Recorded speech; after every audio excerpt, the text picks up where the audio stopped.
Hello, everyone, and welcome to the Stephen King Cast, one man's musings on the works of Stephen King. Each week, I will review one entry in the bibliography of Stephen King in the chronological order of publication, and today I'll be reviewing the final episode, episode 8 of Hulu's adaptation of Stephen King's 11/22/63. Okay, guys, so up next, what I would like to do, I would like to just say thank you to everyone that has taken a few moments to contribute a review to iTunes, which has been the number one way to legitimize the Stephen King Cast, which makes the Stephen King Cast the highest rated Stephen King podcast out there. And I really, really appreciate it. So I just want to read a couple of reviews, the first of which is by JAWSRKS, who writes, "Great podcast, but beware." And this feedback really, really stuck with me, and I'll talk about it in a second. "I really have enjoyed listening to this podcast. They are well put together and informative. His deconstruction of It was amazing. I've read that book a dozen times, and he made me think of things I never thought of. My one complaint is that he throws out spoilers without warning. I understand this with the reviews of a novel, but he will throw in spoilers for other novels that I haven't read yet. Just today, I listened to his review of the TV miniseries 11/22/63. This was the first episode. I've not read the novel, and in reviewing the first episode, he blurted out a major character who will die later, and exactly where and when the death will occur. That is very frustrating. Again, I love the podcast, but please be careful of this, unless this podcast is only meant for those who have read and seen every work of King's." So when I read that review, my heart plummeted that I took away a moment from someone without effectively warning them beforehand. So I'm telling you guys, critical feedback is something that we all need in our lives, and that was critical feedback that really, really stuck with me. So hence the spoiler warning at the top of the episode. I really don't want to screw anybody else over. I honestly don't.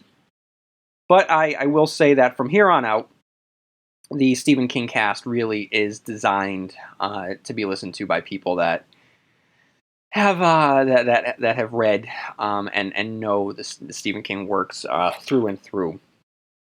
But that was something that I definitely needed to hear. So Jaw Squirks or JWSRKS, thank you so much, and I apologize. Honestly, I am sorry for doing that to you, because that's a big. I screwed up on that one. I really did, and I am sorry. I don't like spoilers. I don't like being spoiled on things, and the fact that I did that to someone, it really has stuck with me. So I honestly apologize. I'm sorry. Then we have That Damn Hobbit, who writes, "Good job. Being a writer, a hardcore Stephen King fan myself, and a bit of an expert on King, I've come across a few mistakes and a few opinions that I disagree with in this podcast. Despite that, this is the only Stephen King podcast that I found that really matters. By that I mean this is the only one with an informed and intelligent host who knows his stuff and can get his points across with effectiveness. I enjoy every episode." So That Damn Hobbit, first of all, you should win an award for your screen name. It's pretty good. And thank you for the kind words. Again, everyone, I don't presume to be the end-all, be-all on Stephen King. And that's why I think that's important for you to be able to write in and share your thoughts and your opinions and areas in which you disagree with me. I honestly think that it is important. And then we have Transmission Party Music, who writes, "Killing it with the King. CR," that's constant reader, "CR takes all of King's works, even some of the less than stellar movies, and gives them an insightful and crucial rundown, worth your time and data to download." So thank you, Transmission Party Music. I really appreciate it. And then we have, I'll finish it up with Ravenclaw81, who writes, "Best podcast ever. If you are a constant reader or a true Stephen King fan, then you will love this podcast. The Kingisms covered at the end of each review are spot on." So thank you, Ravenclaw81. So guys, if you haven't done so already, honestly, these iTunes reviews do so much in getting the Stephen King cast out there, and with the Dark Tower in production, with 11/22/63 wrapping up, there's a lot of traffic around Stephen King. So I would like that if anyone typed in Stephen King in an iTunes feed, that the Stephen King cast comes up front and center. So the more reviews that you can write, the more legitimate this podcast becomes, the higher up on the iTunes library search it stays. So it'll just take a moment, and I honestly, I really would appreciate it. And anyone listening in any country other than the States, the way that iTunes is designed, I personally can only look at iTunes reviews from the States, and I'm very curious as to what the iTunes reviews looks like from other countries. So if you could just take a couple screenshots of the iTunes review page and send them to stephenkingcast@yahoo.com, I very much would be interested in seeing what the other countries are saying about the podcast. So that's my request out there. Okay, so up next, what I'm going to do, I'm going to read some listener email because, as I just said a minute ago, listener emails are where it's at. Jennifer writes, "Dear Constant Reader, I've just listened to your top 10 villains episode, and I have to say amen to your number one pick, and in light of recent events, I think that King would probably agree. I've been thinking a lot about Big Jim Rennie, Greg Stilson, and Buster Keaton in the past few months, and it's terrifying. I'm curious, if you had to record this episode a year ago, do you think that your number one would be the same?" It's a great question. So again, if you haven't listened to this particular episode, I've been doing top 10 episodes, just top 10 Stephen King heroes, top 10 Stephen King villains, top 10 Stephen King short stories, blah, blah. In the top 10 Stephen King villains, spoiler alert, number one, I said was Big Jim Rennie. And the rationale behind that was because the idea that Donald Trump has gained so much momentum in this country, in a day and age where we should be looking at things with logic and clarity and scientific fact and rationalization and enlightenment, and we're not getting that, and we're getting someone that is lying through his teeth, acts like a spoiled 2-year-old, cannot be caught in a lie even though you provide the evidence and the proof to him, just continues to lie, throws temper tantrums, insults women, insults minorities, is xenophobic, and who clearly is not out there for the good of a country, but simply is there to build a brand, his own brand, and will use the American public to do so at the expense of the safety of this country and the safety of the world, despite the fact that the entire world right now thinks that this country is very dangerous because of what we have done to politics and how we have entertained, like turned politics into entertainment. This really looks more terrifying to me than any dystopian fiction that's out there. This is something straight out of The Running Man, something out of a Stephen King short story or a novel. And when I have talked about politics before on the show, I have done so with a little bit more, I don't want to say unbiased, but or unbiasedness. I haven't tried to be very overt, but I'm kind of over that at this point because I'm just.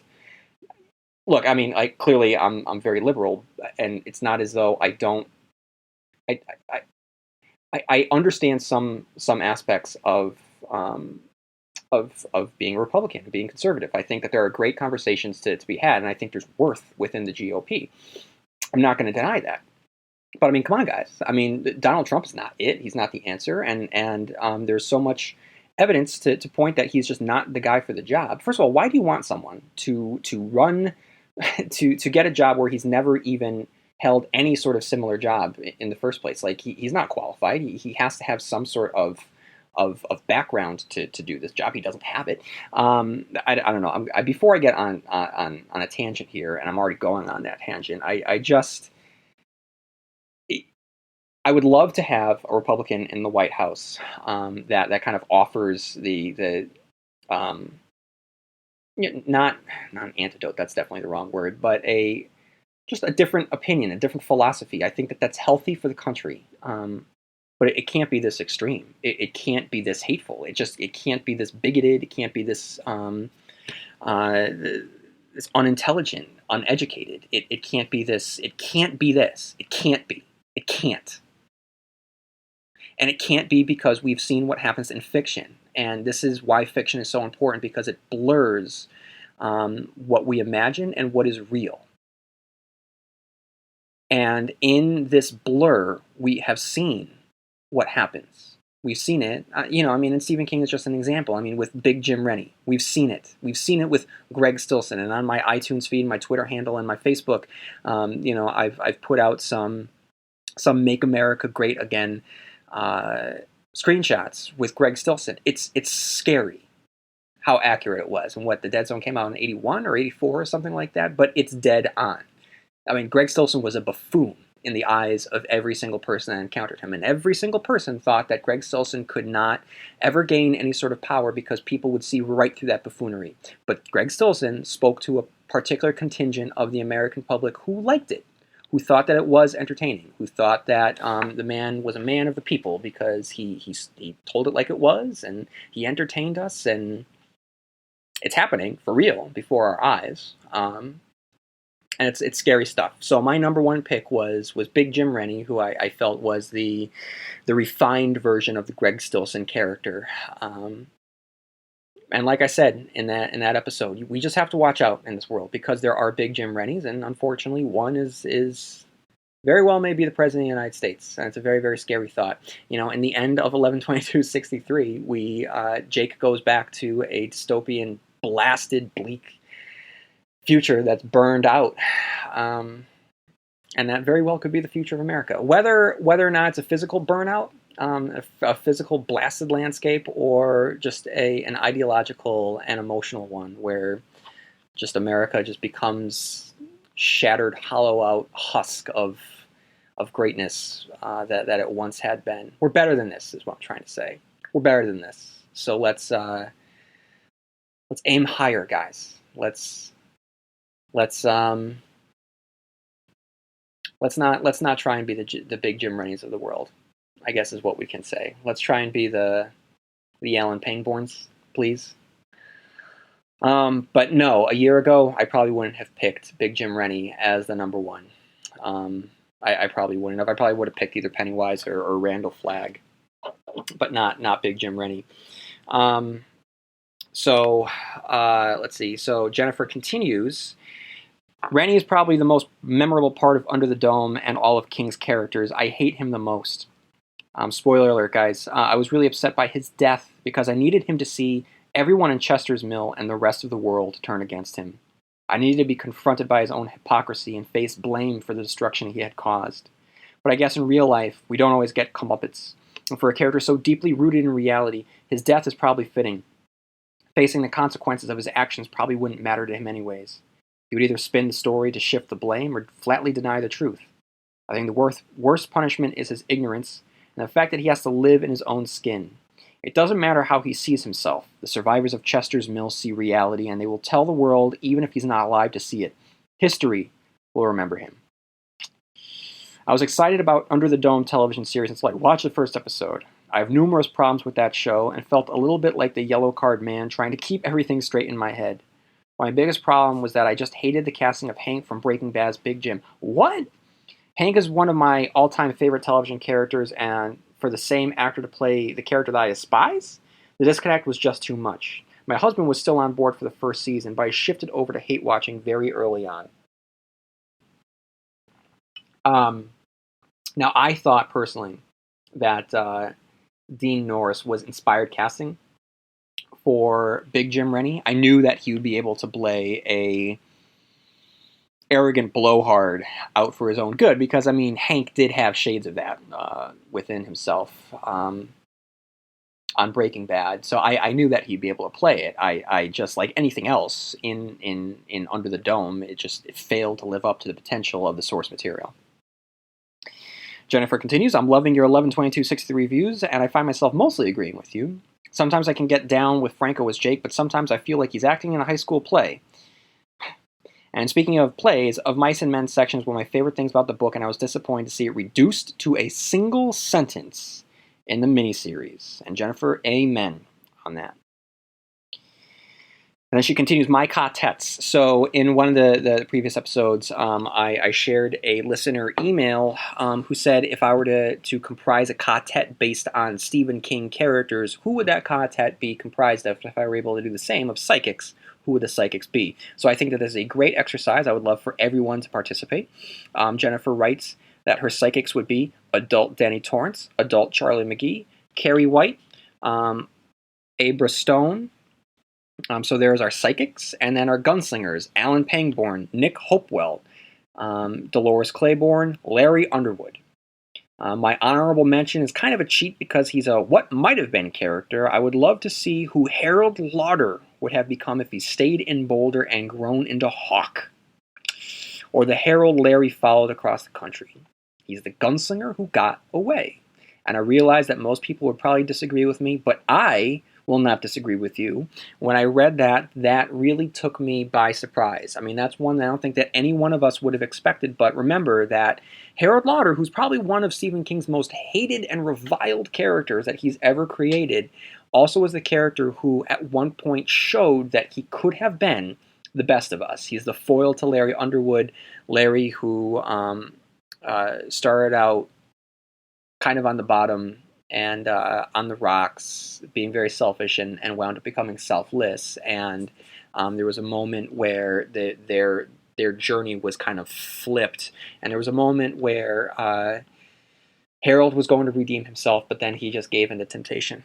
And it's too bad. But yes, he definitely could have been the best of all of us. And I think that he would have been a great gunslinger, especially one that if he continued his path of greatness, and he became good because he would realize where he came from, he would have that much more empathy and that much more self-awareness and just kind of control and probably peace about himself, and then the sense that he kind of has to make up for sins that he has committed in the past. That's a great idea. I love it. And she continues, thanks again for all of your hard work and thoughtful reviews. I really thought that after 4 long emails I had said my piece, but you just keep on inspiring discussion. Also, I'm excited to check out your short stories.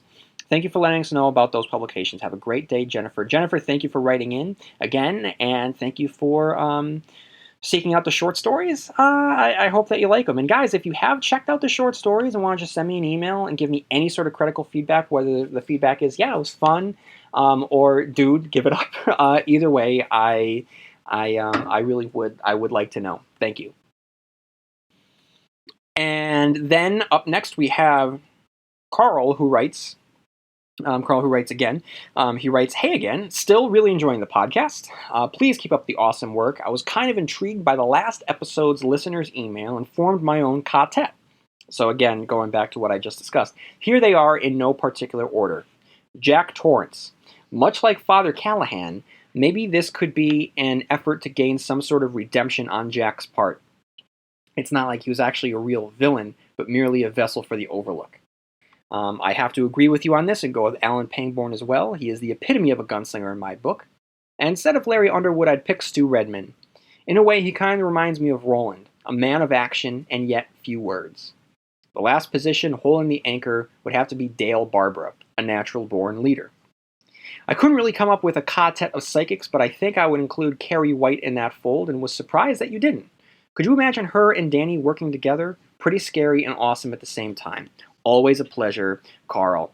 I'm surprised that I didn't mention Carrie myself. I know that in the past, when I talked about the Breakers at the Devartoy, I would have liked to have seen like alternate reality versions of characters that we have seen before, like Carrie White and Charlie McGee. So I'm surprised that I didn't include that myself in my own draft pick.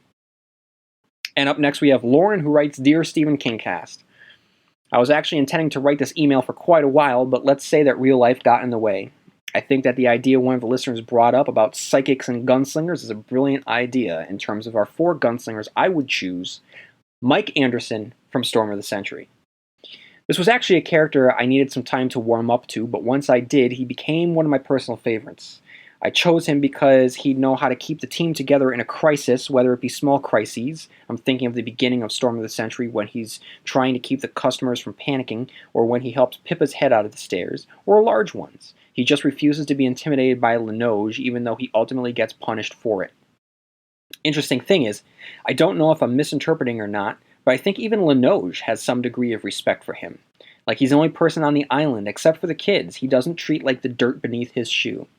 Not that saves Mike, but I get this feeling that he's the only one Linoge doesn't have a sort of withering contempt for, even with the you cheated on the midterm thing exam. or midterm exam thing, which I agree with you. Compared to everyone else, Mike pretty much gets an F in actually doing something horrible. At PwC, we bring the business why and the tech how so you can outperform every challenge. So you can do everything you do better than ever so you can drive your company to the leading edge. Let's get started at pwc.com/us/leading edge. He mostly makes a sarcastic comment about telling it to Ralphie as a bedtime story before moving on to Jack Carver. Even when he's talking with Mike, he acknowledges that Mike is on the short end in regards to generally being a good person. The rest of Little Tall is as corrupt as far as Linoge is concerned, and I have a feeling what got revealed in Storm of the Century is the tip of a massive iceberg. Linoge even says as much. Mike is really the only good person on that island in Linoge's eyes. Even though that doesn't save him. I'm wondering if the whole lottery wasn't also to prove a point to Mike, that there is no good on Little Tall Island. Tragic thing is, besides Mike losing his son, in a way, Linoge also broke his optimism and belief, which is a pretty screwed up view of your enemy, I think. It was one of those reasons I loved Storm of the Century. Seeing how calm Fior and Tim Daly played off one another was just a delight. I'd put their rivalry up there with Freddy and Nancy from A Nightmare on Elm Street and Dr. Loomis and Michael Myers from the Halloween series. And back on topic, I think besides his ability to keep cool under pressure, it might also give Mike the closure he didn't get in Storm of the Century. He'd be kind of like Father Callahan, having his faith broken because of something that was basically done to him, cut off from Little Tall as much as Callahan was from his church, and then having to get his faith restored. Damn, Lauren, that is legit. That is a great explanation for your thoughts right there. This is not one that I would have thought of myself, but I would love to see Stephen King pick up the story of Mike Anderson. That's incredible. And everything that you said about Storm of the Century here, it makes me appreciate it in a new light. It's awesome. And up next we have Dolores Claiborne. She would be one hell of an amazing gunslinger. Protectiveness. She did, after all, mostly kill Joe just because of what he did to their kids, including molesting Selena. Cunning, how she orchestrated Joe's death. A desire to do what's right, such as sticking up for somebody that Vera mistreated. And general badassery. I think in a way she and Mike could bond over basically being cut off from their community. Plus, Dolores would have a sort of stabilizing presence that would keep the group together. And it should be noted what she's referring to here is that both Mike and Dolores lived on Little Tall Island. And number 3 here is cheating a little here, but a tie between Alan Pangborn and Beverly Marsh. Alan because he's faced off against evil before and won, and all with shadow puppets no less. And Beverly because, well, she's one hell of a good shot and incredibly brave. And like Mike and Dolores, Alan would do a great job of holding the group together. Probably some unusual choices here, and again cheating, but a tie between Jesse Burlingame and Holly Gibney. I know you're not a fan of Mr. Mercedes, but I admit I have a soft spot for Holly, and she is a badass in her own right with the managing to stop Brady from blowing up the Round Here concert, and we see what happens exactly when you make Holly angry enough. Plus, she's great with tech. If our weird little band ran into a technical issue, I think that Holly would be able to sort it out. And I picked Jessie because of her strength and determination and resourcefulness. She sort of shows that you don't need a gun in your hand to be strong. The way she got out of Gerald's handcuffs is pretty amazing in of itself. If they ever ran into a problem, I think that Jessie could get creative and think of a way out that would probably work. And these are just what's great is that I would love to see a story with all of these characters because they're so different from one another. You know, when I crafted my team, like I think that they're all kind of similar characters, but this is great. The interplay among them all would make for great reading. And in terms of psychics, I would choose Abra Stone. Absolutely loved her character when I first read Dr. Sleep. I think that Stephen King really captured what it meant to be a preteen, teenage girl without going into stereotypes that usually go with those characters, which is definitely no easy feat. And she kicked a lot of butt. Plus, considering how well she held up against a True Knot, I think that she could hold up really well here. Agreed. 2. Danny Torrance. He's faced down the Overlook Hotel in 1. He's faced down the True Knot in 1. This guy's basically got experience with that sort of stuff. He's like a veteran. Plus, I'd love to see a series of him and Abra, probably in his 50s or so, her probably in her late teens or early 20s, just hunting down some downright evil supernatural threats and just kicking their butts. I'd love to see that too. Charlie McGee. Unfortunately, I have not finished Firestarter, but judging from what I have read so far, I think that she could definitely hold her own as well. Considering the amount of power she has as a kid, imagine what she could do against a whole legion of the forces of the Red. Lois from Insomnia, the ability to see auras and such could definitely come in handy. Plus, Lois was a really kick-ass character in Insomnia, one of my favorite Stephen King women, which I was actually wondering, do you think you could do a top 10 Stephen King women list? I'd love to hear your takes. And I think that she could definitely hold her own in the group. Anyway, those are my takes on gunslingers and psychics. It took a while for me to put them together, but those are my takes. I'm definitely curious to see what the others' takes are as well. Sincerely, Lauren. Lauren, this was a great email. A lot of thought went into it, and it's making me think a lot as well. In terms of top 10, I can't commit to a top 10 Stephen King women list, but I'm not going to rule it out. However, if anybody else wants to write in your top 10 Stephen King women list, what would it be? And definitely tell me why, because I would love to get your thoughts on that as well. Okay, guys, so that's all I have for emails this week, and we're just over 30 minutes. What I want to do now is I want to share some Dark Tower stuff that has come up, because when I'm recording this, it is April 4th. On April 1st, April Fool's Day, some news broke about some Dark Tower movie news, and it was not an April Fool's Day joke. It was legitimate, and when reading it, I found another article that I want to share with you. Basically, two articles from Ain't It Cool News, which you can find at ain'titcool.com, which kind of breaks down the script for the Dark Tower movie that will be coming out, and I just wanted to share it with you. So the first article was published on March 2nd, and the publisher here, or the writer of this article, was Quint. And Quint writes, "Ahoy, Squirts, Quint here. I wanted to give you guys a little background on the upcoming Dark Tower film. I was lucky enough to get a chance to read what Akiva Goldsman and Jeff Pinkner turned in back when Ron Howard was still trying to get Stephen King's epic a bit weirdness up on screen, and have been sitting on my opinion for nearly a year. When Howard left and Nikolai Arcel came on board, I figured that was that for this draft, but since Arcel and King have now said that the Goldsman draft was the foundation of the film they will begin shooting in 7 weeks, I figured it was time to dust off the cobwebs of my memory and talk a little bit about what you should expect from this adaptation of Stephen King's magnum opus. A word of warning, though, there are a lot of unknowns surrounding this project right now. I've heard from sources who have told me that Arcel did a pretty hefty rewrite, so it's possible that all of the pro-Goldsman draft talk in the EW interview was politics, saving face for Goldsman, who is still a producer on the film, and much of what I've read is outdated. However, if it wasn't political shoulder-squeezing and they're building on top of this draft, then you'll have a good idea of what to expect from the film, which is supposedly sees theaters in less than a year. Still crazy how fast that turnaround is. I won't go overboard with the spoilers just in case this draft ends up being close to what we see next January, but that doesn't mean this whole article is going to be nothing but vague critiques. So proceed with caution."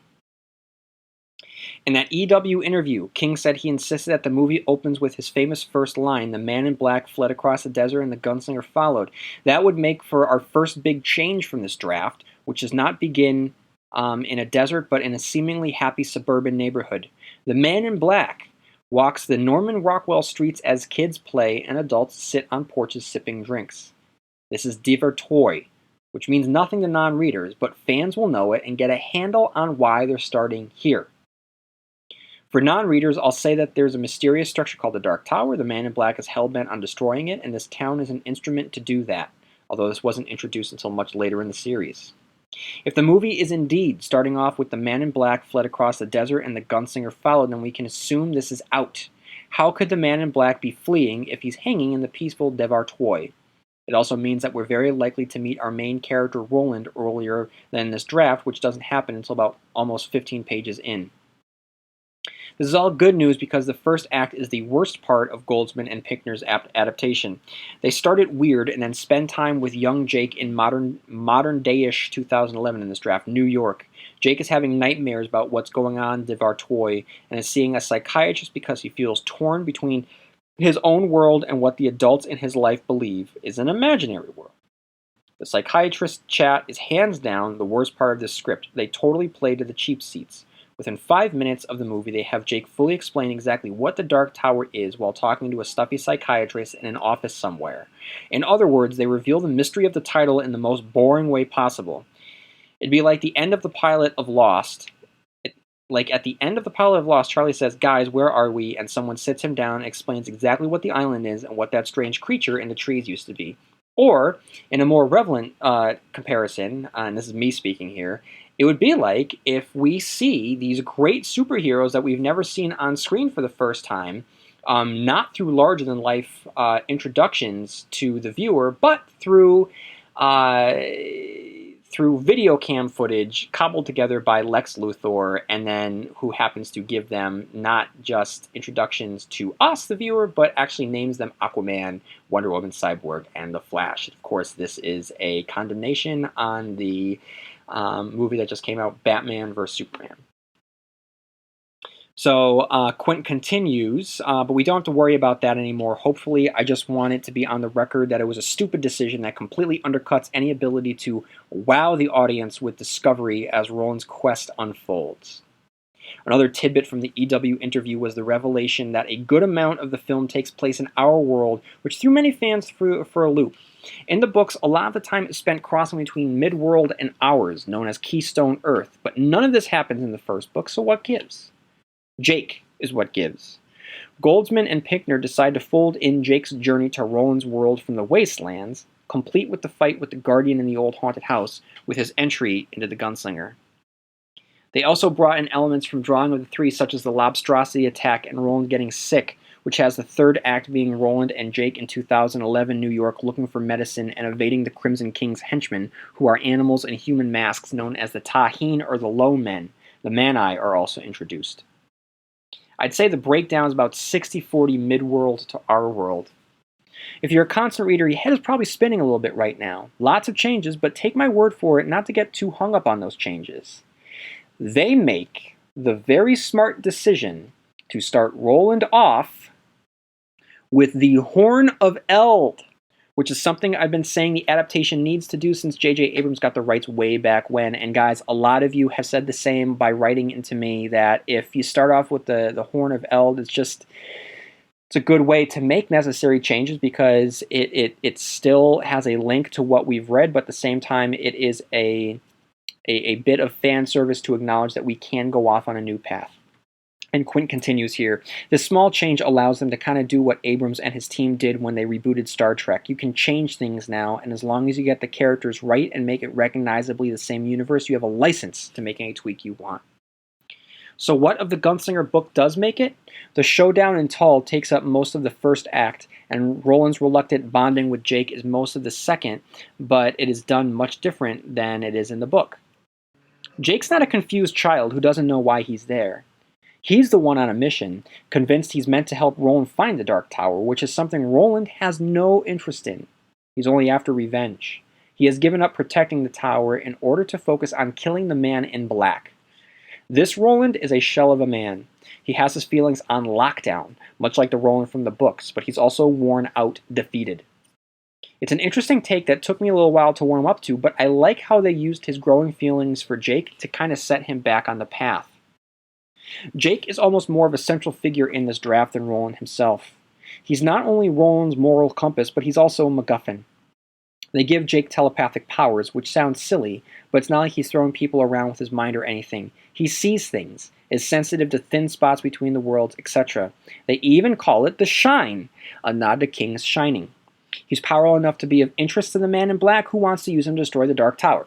I'm going to insert myself here. I think that's great. I think that's a great way to use Jake, and also in line with the later interpretation of Jake, who started to have elements of the Touch himself, much like Elaine.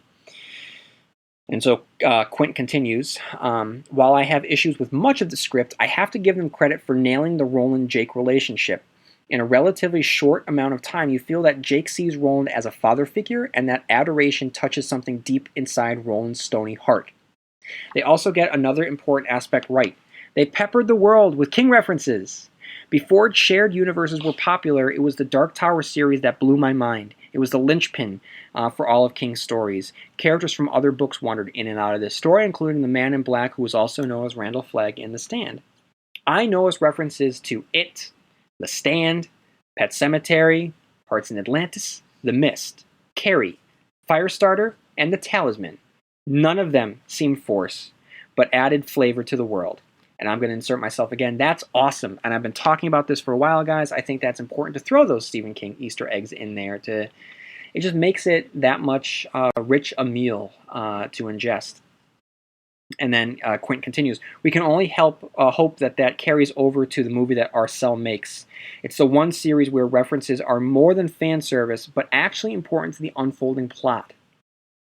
The last big question for fans of the book, do we get the there are other worlds than these moment? Yes, but in a much different way than you would expect. I'm still turning the moment over in my mind, trying to figure out what it could mean for the end of this turn of the Wheel of Ka.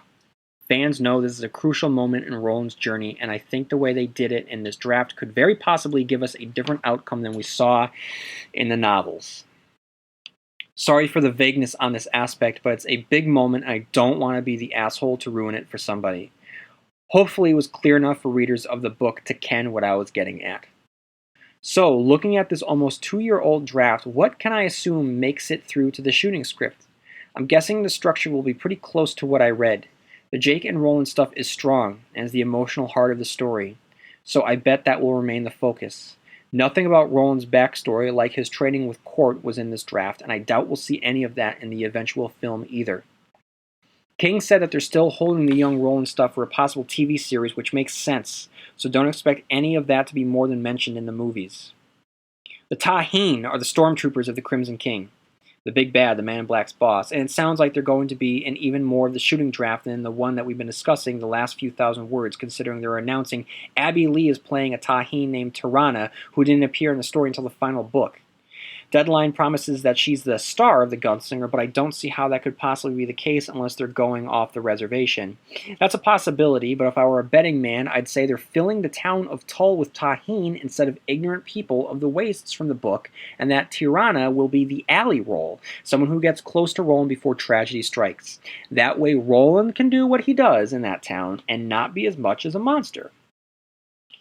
If that's not the case, I have no idea how she'll play a major part of the story without taking away from Jake and Roland's crucial bonding time. Whatever happens up with Abby Lee's character, I can all but guarantee she's not the new Susanna, which has been floated about by fans. In this draft, Eddie and Susanna do not pop, but are hinted at via a tarot deck. If my hunch is correct, and they're keeping the basic structure of the Goldsman-Pinkner draft, then they're saving Eddie and Odetta Susanna for the drawing of the three, which is where they belong anyway. I'm not sure if they're going to keep the Jake the MacGuffin or reverse course a bit, but I'm sure the heart of the film is still going to be his relationship with Roland. With someone like Idris Elba filling the boots of Roland Deschain, they're going to have to get someone really great for Jake, and this was written right before they cast it. They did cast Jake. And since they're not shooting these films back to back, I think they have to go young. You cast a 12-year-old for the first movie, he's going to be a full-on teenager in the second. I think they have to go for a Jacob Tremblay. That's a kid from The Room. That's who I would try to lock down if it was me. We want whomever it is to still be a kid by the time the series actually comes to a close. God help me, I'm actually optimistic about this iteration of The Dark Tower. I mean, I'd be a little pissed off if I knew that the Goldsman-Pinkner draft was the shooting draft, but there's enough good in it that I don't hate it being used as the foundation of Nikolai Arcel's version of the Gunslinger. I'm mighty curious to see what direction Arcel and the team are going in. I've heard some of the prep work has been righteous, but I don't know anything specific. McConaughey as the Man in Black, and Elba as Roland is perfect casting so far. They have a shot at making something very special with this one, and as long as they don't fall into the same traps Goldman and Pinker did with playing to the cheap seats at the expense of the mystery of the story. While I don't have all the answers, I hope this piece sheds some light on what the eventual Dark Tower movie will shape up as. It's a hell of a task adapting this crazy story for the big screen, but as long as they keep it weird and make us care for our core quartet, they could have something very special on their hands. And that is an article by Quint on Ain't It Cool News. And then on April 1st, he wrote again. He wrote, I know it's not exactly the kind of article that automatically fails the bullshit test on April Fool's Day, but still, today's the day when every single thing you read on the internet is suspect. I promise all my info here is sourced and not in any way associated with this prank holiday that has been run into the ground. I want to talk about The Dark Tower. You might remember that I wrote a breakdown of the Akiva Goldsman Jeff Pinkner draft about a month ago, which I just read to you all. When compiling that article, I also wondered how much of that script was making its way into new director Nikolai Arcel's movie. Now I have a better understanding of that. Let's talk about Mad Max Fury Road's Abby Lee. When Deadline broke her casting, they said that she was the female lead of The Dark Tower, which confused a lot of fans. She was playing a character called Tirana, one of the servants of the Crimson King, who pops up in a minor way in the last book. So how could she be the lead of this film? The short answer is she's not. She's a glorified cameo, popping up in Devar Toy and working with Pimley Prentice, the guy in charge of the quaint little suburb that hides an evil secret. I'm told she has a few scenes, and that's it. Maybe Deadline thought because there aren't many female roles in this one that she's automatically the lead? Probably not. The Man-Eye Village Elder is still in play, and she has way more scenes than Tirana. I've been asking several sources how much of Goldman's draft made it into Anders Thomas Jensen's rewrite, and I've heard everything from a lot of it to there was a page 1 rewrite. From what I've been able to piece together, the former is more accurate. Young Jake is still the main character. I've been told he's being considered the co-lead of the movie.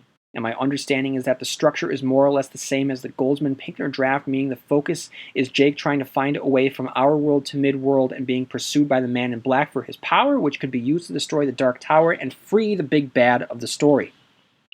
I'm hoping what Jensen has been able to add to the Goldsman-Pinkner draft is a little bit of the awe and mystery of what the Tower is, instead of explaining the entire goddamn thing to the audience in the first 5 minutes via a therapy session. It sounds like the structure of that reviewed draft is for sure still the movie they're making, folding in the Jake Guardian confrontation from the Wastelands and Roland's quest for medicine in our world from the drawing of the three. I'm not 100% against that. I just hope that they really think about the characters, especially Roland, and make sure he's where they want him to be. A lot of fans were upset at the mention in my breakdown that he had given up his quest for the Tower. That adds emotional weight to his relationship with Jake, since it's the kid who puts him back on the path. But it's such a dramatic retooling of a core concept of the character that they could be trading down instead of up with that change. Unless my sources were mistaken, the plan is to still have Eddie and Detta Odetta for the next film, which means that all of the Aaron Paul rumors resurfacing were not true. Where there'll be a next film, Sony's being very cautious with this one. The budget is on the low end for a studio film, paltry when you consider this is supposed to be a franchise kickoff, and they're not committing to the full-on simultaneously film TV plan just yet. They're dipping their toes into the murky waters of this crazy story. Can't say I'm surprised, but I hope they don't F it up by being so unsure. I suppose you could say I'm nervously excited. I'm nervous they're taking so many liberties, but excited by the casting. McConaughey as Walter the Man in Black and Idris Elba as Roland's ridiculously great casting in my mind. If the kid, Tom Taylor, nails Jake, I can roll with some of the creative changes. I just want the core group of characters, my beloved quartet, to work on screen. So that's the update. Abby Lee is in no way the main character, and the structure of the Goldsman-Pinkner draft I outlined a month ago has not changed. What do you folks think? And that is from Quint again. So that's a lot to chew on, guys. And I don't know how you all feel. I know that when it comes to adaptations, there's two camps. I mean, there's those that don't mind changes, and there are those that don't want changes at all. I fall into the I don't mind changes as long as that there's a truth to it. And the fact that there's the Horn of Eld, I think that that's a great way to kind of do what's best for a movie. And with what he said about there is a go then, there are other worlds than these, but it's different, that makes me feel as though Roland's the one that drops, and perhaps he's sacrificing himself so that Jake may live, and he redeems himself. And then in Drawing of the Three, maybe it's Jake who's the one that is pulling Detta and Eddie, and the third person he would pull maybe would be Roland.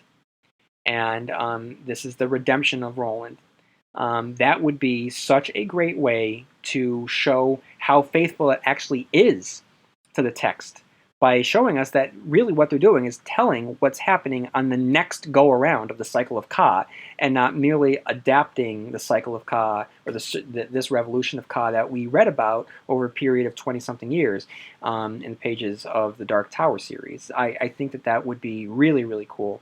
I also like the idea that Jake is an active character here rather than a passive one, that Jake is the one that's pursuing Roland, that Jake is the one that's trying to get into Midworld, and the fact that we have the Man in Black specifically after Jake, that in this sense that Jake is a breaker and the Man in Black is after him the way that he was after, or the Crimson King was after Tyler Marshall in the pages of Black House and what have you. I like that. I'm fine with that. I have no issue with that, and that kind of fits into the theory that I shared a few episodes back, where I imagine that we would get the Taheen and the Cantoi in there kind of as the orcs to the Crimson King's Sauron, and I'm fine with that. I think that is a great way to really tie in Stephen King's expanded mythos, because remember that when Stephen King wrote these books originally, he didn't have the idea of the Crimson King. He didn't have the idea of the Low Men. And so now that we have the completed work, we are able to, not we, but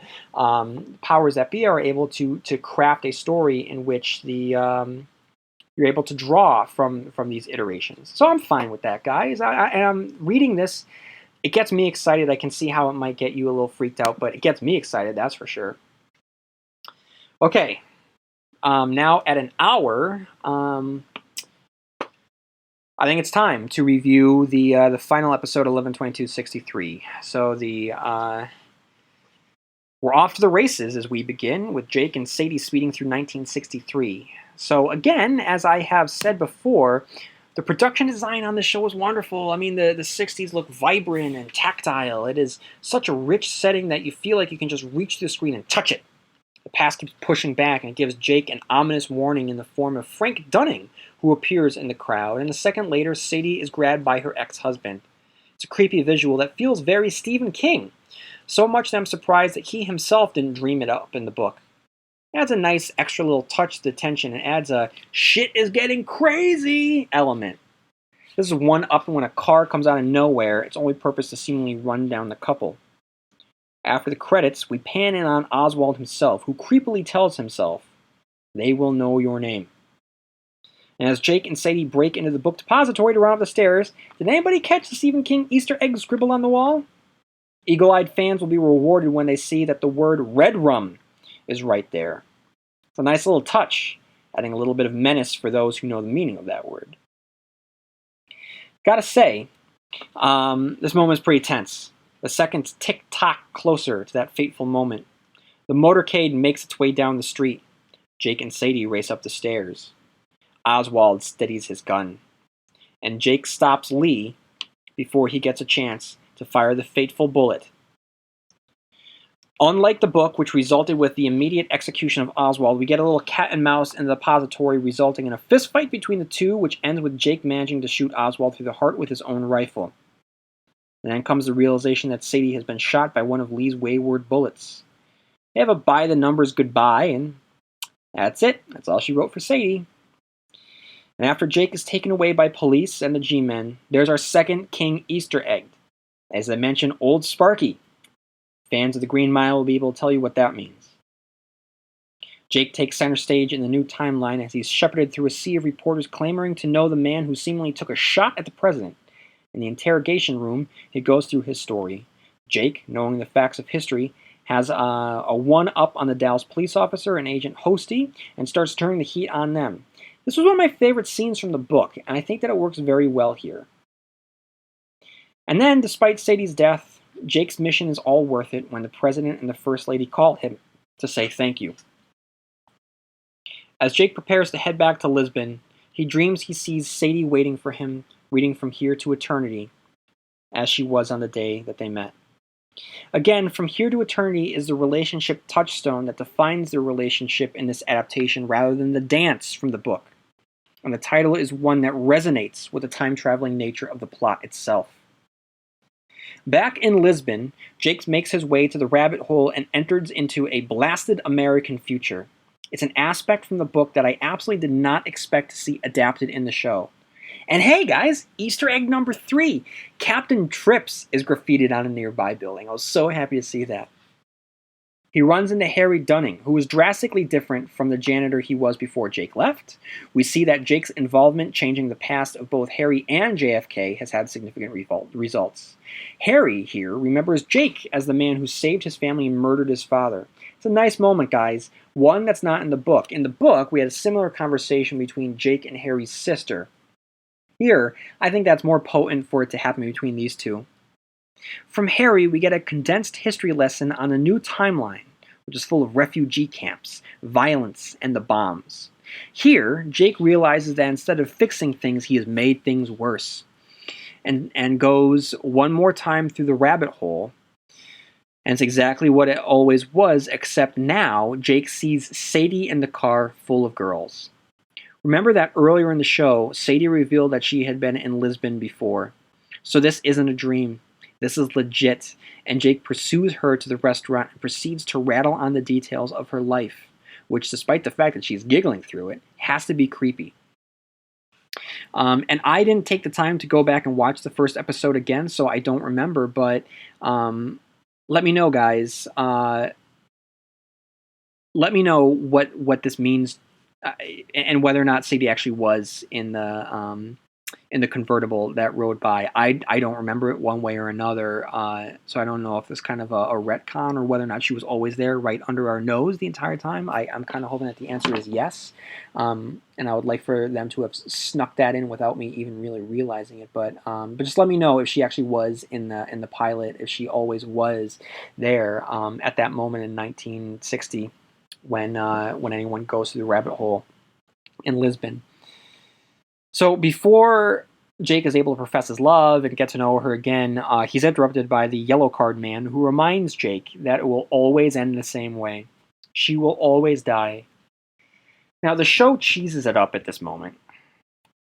With Sadie, just nothing but smiles and wide eyes. I mean, she's clearly interested in this bleeding, drenched stranger who seems to know everything about her. I mean, I call bullshit on this. Like, he would come across as a psychopath, not as some sort of mysterious, kindly man that seems to know everything about her. Seriously, what if someone who is bleeding from the forehead, soaking wet, comes up to you and starts spitting out all of these bits of information on you?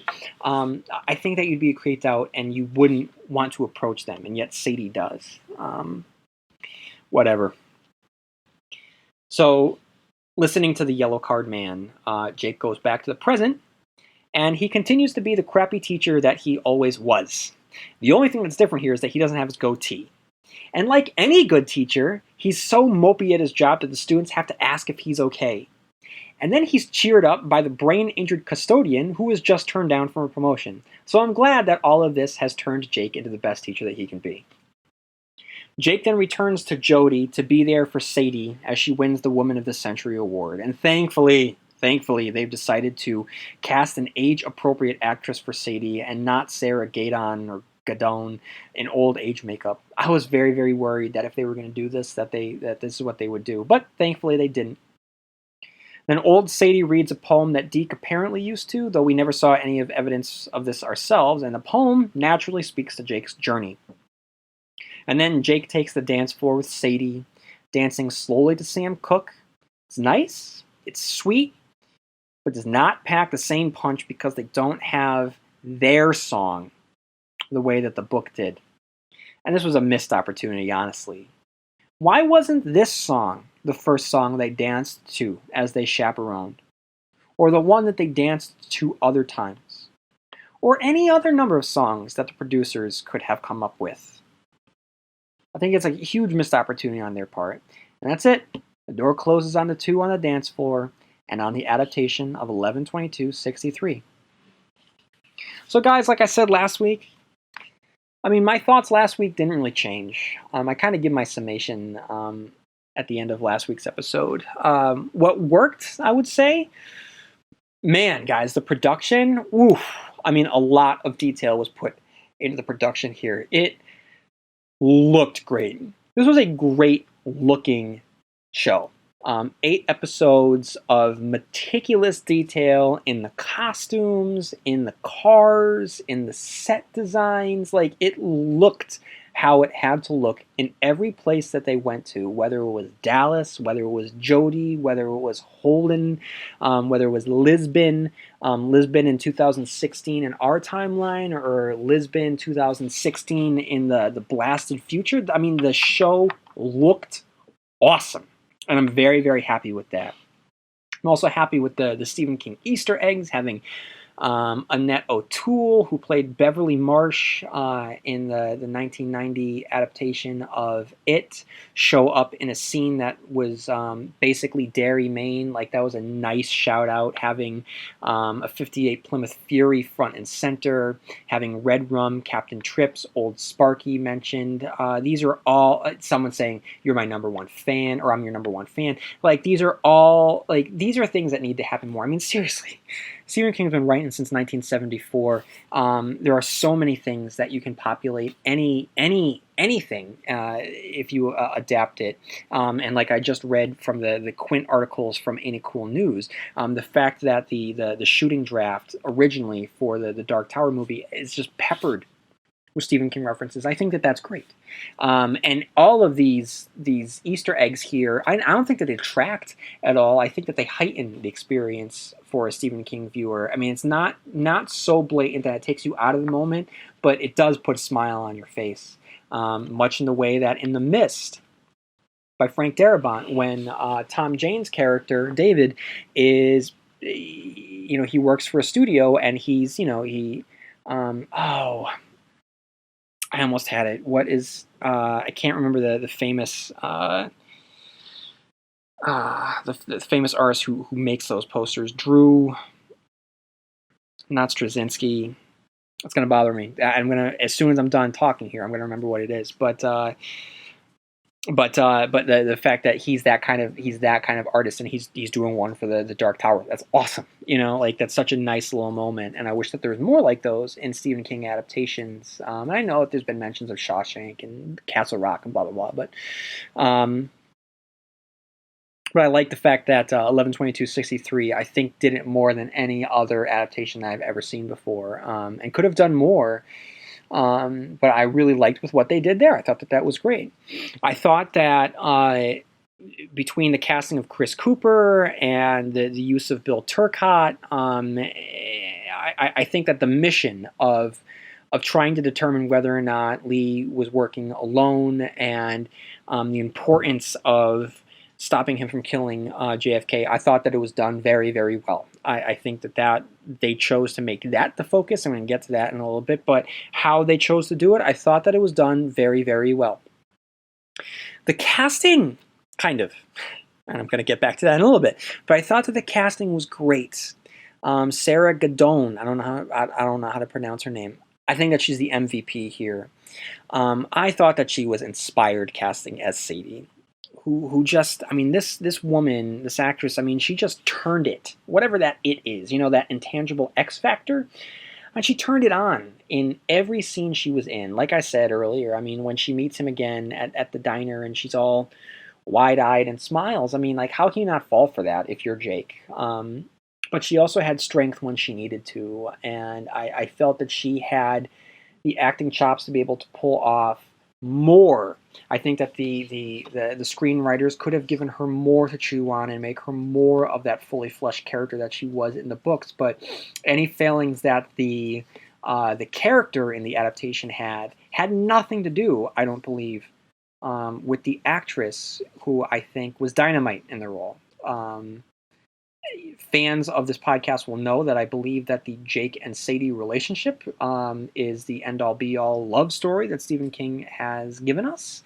And the fact that this is a love story, and I'll get back to that in a little bit, was predicated on the fact that you needed two actors to be able to play off each other and have sparks fly. And I believe that in this adaptation, you had one person willing to dance, and that was Sarah Gadon, who did a phenomenal job.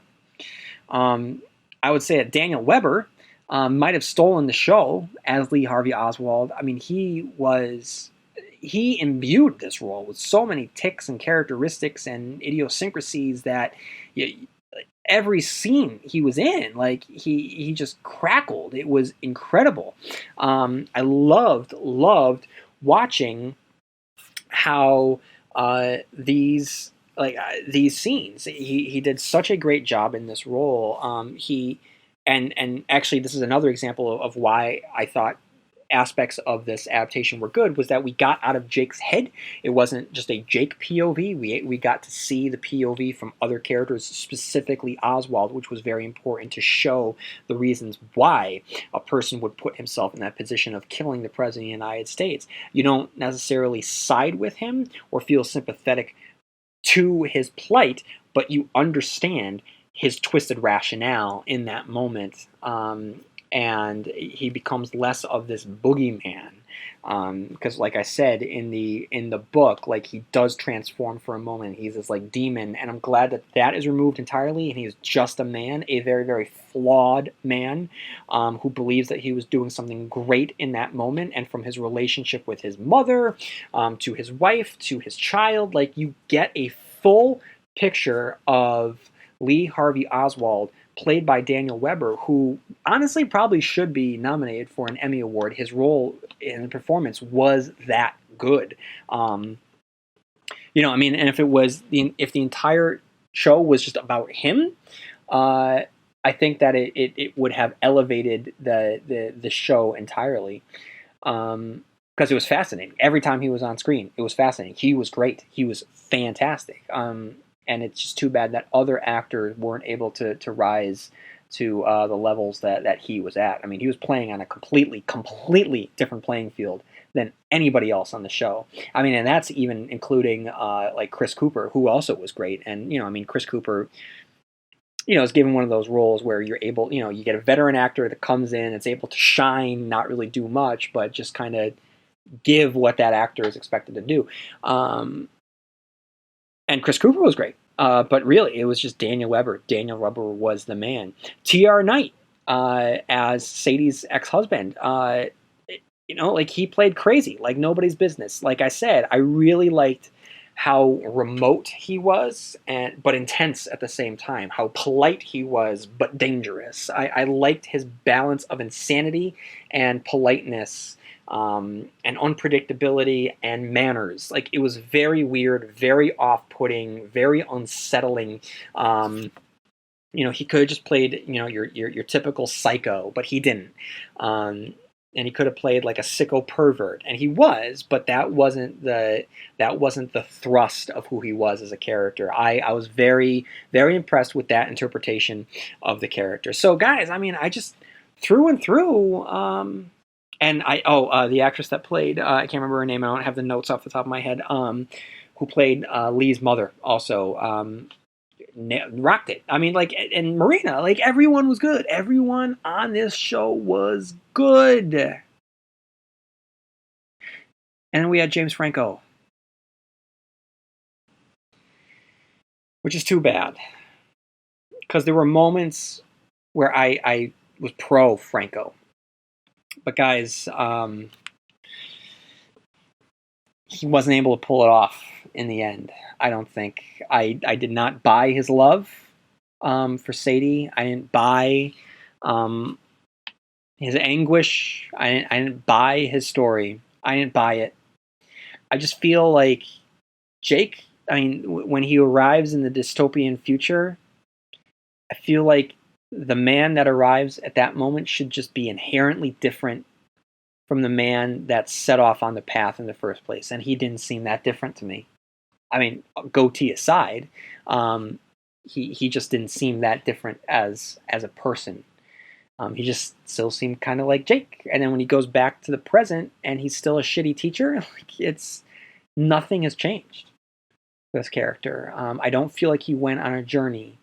I think that part of that's in the script, but I think that also that's part of what Franco did not give to the character, which is too bad, because I feel like Franco can be weird enough and be I don't know. I think that I don't think that he's a bad actor. I just don't think that he gave a great performance here. The performance that's necessary to sell an everyman traveling back into the past and being tasked with stopping Lee Harvey Oswald and falling in love and making a choice. I don't think that he sold any of these weighty emotions and conflicts. I didn't see it. I didn't see it in his performance, and it's really, really too bad. I wonder someone like Daniel Weber, with as good as he was as Lee, what could he have done if he was in the role of uh, of Jake? I would have liked to have seen that. And also, what didn't work, Jody. Uh, Look, you know how I feel about Jody if you listen to my review of the book and other episodes. I mean, this was the heart. I mean, this is where Jake found himself. In the book, he was George Amberson. Here, he was Jake Amberson. He was able to redefine himself and just become himself, his best self. What Wireman said in Doomickey when I can't remember the main character's name, but when the main character is able to paint Wireman, and Wireman looks at it and he says that this was me maybe in the best hour of the best day of the best year of my life. That is what Jody was for Jake, and we didn't get to see it. And like the listener email at the top of the episode where we talked about the fact that in the book, the Of Mice and Men was such a significant plot, and it was reduced to a throwaway sentence here. But I mean, don't give me the sentence, because that's just lip service to what was a significant aspect of this character as someone going through an arc where he is an influential person in and out of the classroom here, helping to shape one person's life at a time and just showing how much he cared about this town. And we didn't get it. We didn't get that here in this adaptation, but that's really what it was all about. So when in this adaptation, in this episode, when he's talking to the yellow card man, he's saying, I don't care about JFK. I want Sadie. I don't buy it. And that is not on Franco. That is on Bridget Carpenter and the producers and the writers for failing to put the character over the plot.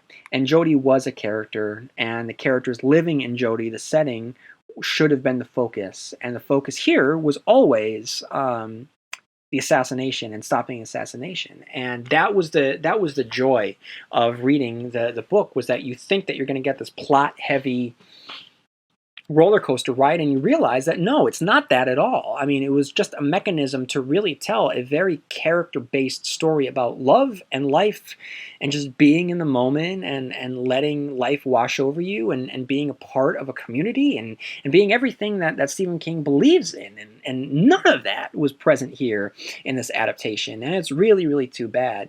And like I said, when I started this review, the fact that Bridget Carpenter, who had worked on Friday Night Lights, a show that's what it was all about. That's what six seasons of Friday Night Lights was all about. That's what I expect about a small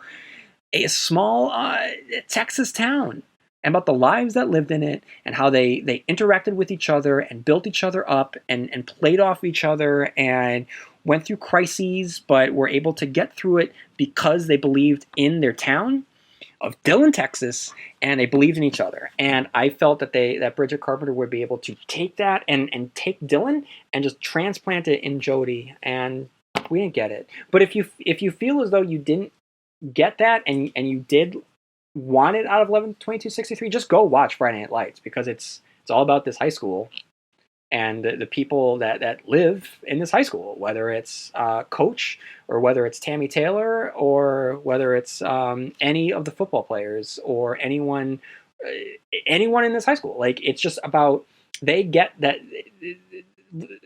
Friday Night Lights is able to get that how a school is an organism.